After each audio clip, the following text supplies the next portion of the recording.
Hello, welcome to my channel.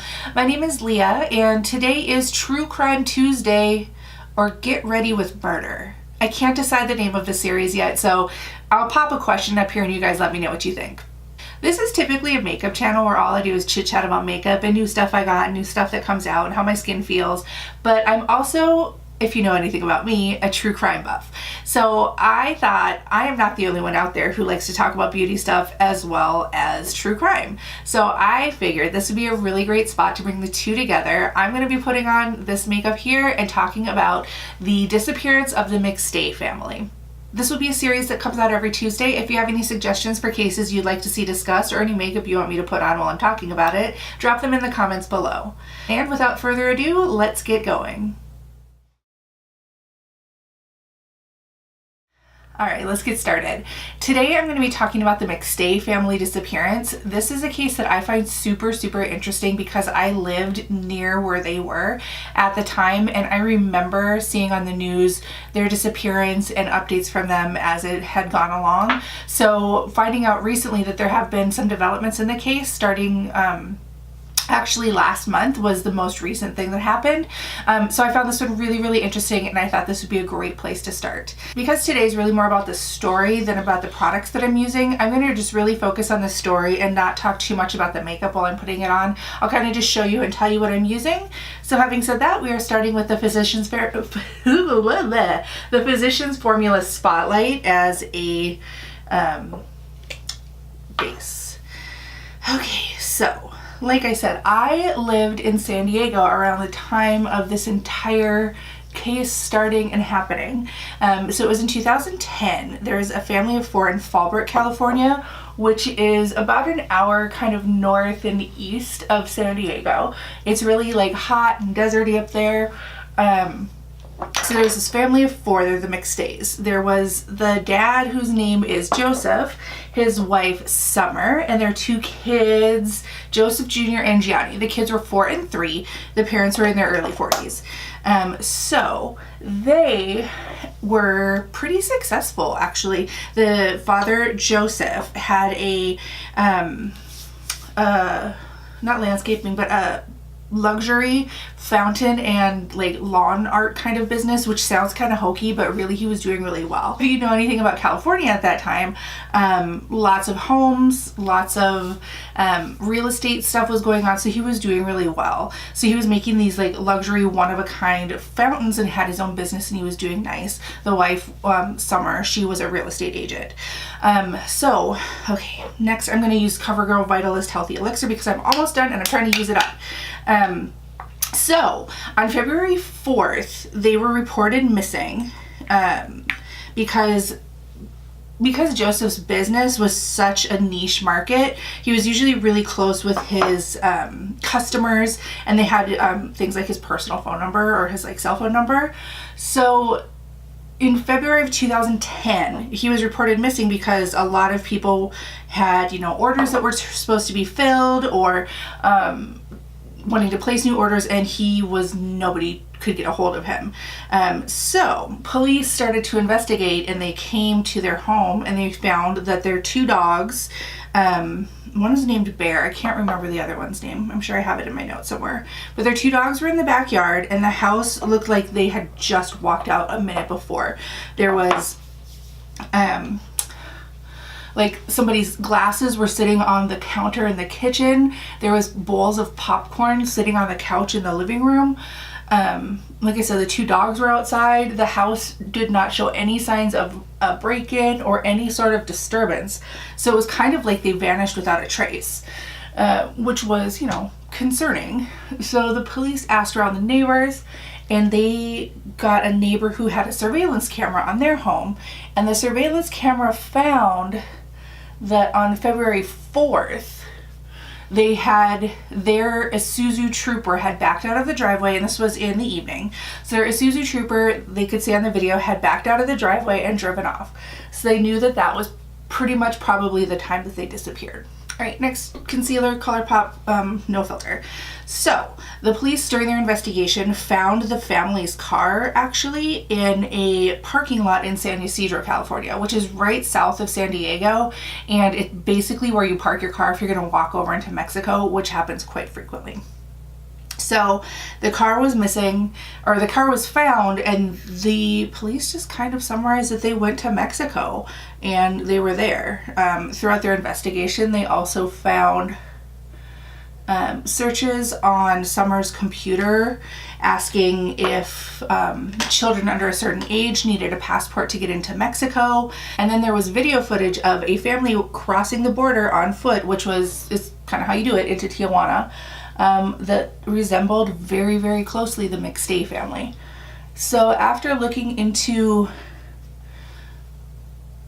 these things, they kind of treated the case as just a missing persons case and assumed the family had just left and gone to Mexico.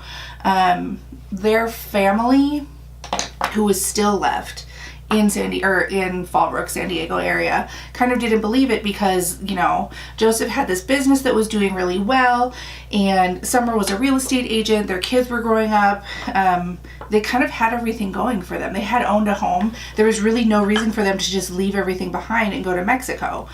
Okay, sorry, I had to go do my eyebrows. I can't talk and tell a good story while I'm in the midst of eyebrow putting on. So we're moving on. Today I'm going to be using the Pretty Vulgar Nightingale palette, and I'll just point to the colors as we go. It's gonna just be pretty easy and simple. All right, so missing persons case until 2013. The family, the entire time, the family of these people was like, there's no way that they would just leave their life. They had $100,000 in the bank that was not touched. The business was doing well. The kids were, you know, thriving. So what the heck? They wouldn't just walk away and leave their life. There had to have been something else that was going on. So in 2013, there was somebody playing in the desert by Victorville, California, which is Northern California. You know, it's kind of like if you watch Breaking Bad, it's that scene where that kid kind of is dirt biking around and then he sees something he shouldn't have. Similar situation. Somebody was out in the desert and they ran across a human skull. So they called the police at that point. The police came out and they found the bones of 4 bodies. These bodies were 2 adults and 2 children, and found to be the McStay family. The cause of death for them was blunt force trauma. Basically all their skulls were pretty much crashed in, and then they found a sledgehammer nearby in the desert. This was pretty remarkable considering the length of time it was, and how much things in the desert kind of move around with winds and sand, and it would erode things. So they found the bodies and were able to identify both the murder weapon and how they were killed. So throughout the investigation, one of the people that the police had looked at and then dismissed from this was the business partner of Joseph.